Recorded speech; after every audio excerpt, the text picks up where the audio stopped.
इस लड़की ने अभी अभी उस परिवार से रिश्ता तोड़ा था जो उसे प्यार नहीं करता था और तुरंत ही उसे जज के तौर पर उसका ओहदा वापस मिल गया। एक ही पल में सारे नौकर चाकर जज के वापस आने पर उन्हें सलाम करने लगे। लेकिन जब जज बनी वो लड़की उनके सामने आई तो परिवार को अपनी आंखों पर यकीन नहीं हुआ। ये लड़की जिसे वो हमेशा नीचा दिखाते थे असल में सबकी इज्जत करने वाली जज थी। जज ने खुद को ट्रेंड करने के लिए 10 इंसानी जिंदगियां जीने का फैसला किया था, लेकिन अपनी आखिरी जिंदगी में उसके सौतेली बहन ने उसे धोखा दिया। बड़े भाई ने अपनी बहन के बजाय सौतेली बहन के झूठ पर यकीन किया और उन दोनों ने मिलकर लड़की को जेल भेज दिया। इस दौरान लड़की ने बहुत बुरी जिंदगी जी। जैसे ही उसकी मौत हुई उन 10 जिंदगियों का साइकिल खत्म हो गया। 3 दिन बाद उसे उसकी पहचान वापस मिलनी थी। वो ताकतवर लोग जो जज के ताबीज की पूजा करते थे उन्हें तुरंत जज के जल्द वापस आने की खबर मिली और वे उनसे मिलने का बेसब्री से इंतजार करने लगे, जो हर 30 साल में एक बार होता था। लड़की ने 3 साल जेल में काटे थे। जब उसका बड़ा भाई उससे मिला तो उसने ये तक नहीं पूछा कि उसने जेल में कैसे जिंदगी जी। इसके बजाय उसने उसे धमकाया कि वो फिर से सौतेली बहन को परेशान न करे। जब वो 3 साल बाद घर वापस आई तो उसके परिवार ने उसे प्यार नहीं दिया। इसके बजाय उसकी सौतेली माँ ने उसका मजाक उड़ाया और उसके पिता ने उसे याद दिलाया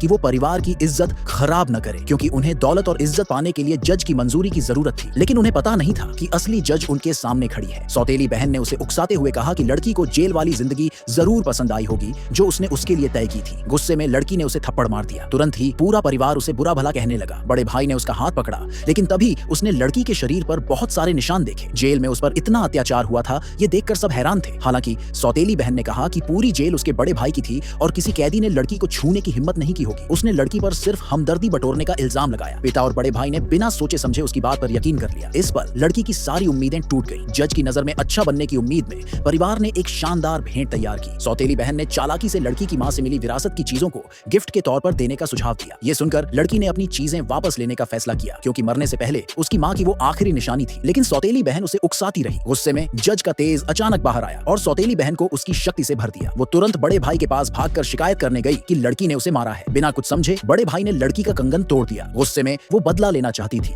लेकिन समझदारी ने उसे कोई बड़ी गलती करने से रोक दिया। उसने तब ऐलान किया, आज से मेरा तुमसे कोई लेना देना नहीं है। 3 दिन पूरे हो चुके थे। लड़की को पूरी तरह से अपनी शक्तियां वापस मिल गई। अपने जख्मों को ठीक करने के बाद उसने परिवार से पूरी तरह नाता तोड़ लिया और उनसे हमेशा के लिए दूर जाने की तैयारी की। जब परिवार जज की वापसी की पार्टी में जाने की तैयारी कर रहा था तो उन्होंने लड़की को बाहर जाते देखा। उन्हें लगा कि वो जज का ध्यान अपनी तरफ खींचने की कोशिश कर रही है। उन्होंने गार्ड्स को उसे रोकने का आदेश दिया। उन्हें पता नहीं था कि अब वो एक ऐसी इंसान थी जहां वो पहुंच भी नहीं सकते थे। अचानक उसके सारे सहायक उसे सलाम करने के लिए सामने आ गए, जो जज के वापस आने का स्वागत करने आए थे। रईस लोगों ने आदर के साथ जज के ताबीज को वहां रखा। जब ताबीज अपनी जगह पर रखा गया तो जज आखिरकार सामने आई। तभी परिवार को एहसास हुआ कि वो लड़की वही है जिसकी सब इज्जत करते थे और जो सब पर राज करती थी।